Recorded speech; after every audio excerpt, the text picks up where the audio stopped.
لا يسمعون فيها لغوا ولا كذابا جزاء من ربك عطاء حسابا رب السماوات والأرض وما بينهما الرحمن لا يملكون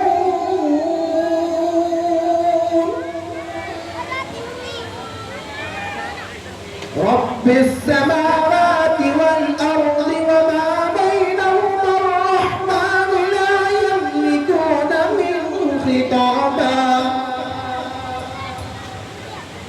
يوم يقوم الروح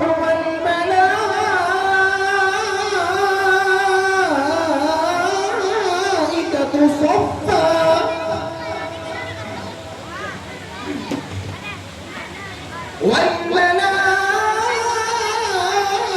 والملائكة صفا لا يتكلمون إلا من أذن له الرحمن وقال صوابا ذلك اليوم الحق فمن شاء اتخذ إلى ربه مآبا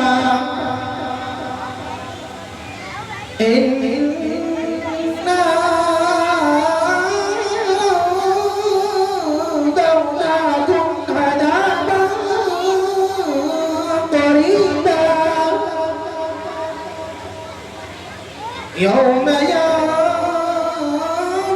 المرء ما قدمت يداه ويقول الكافر يا ليتني كنت ترابا.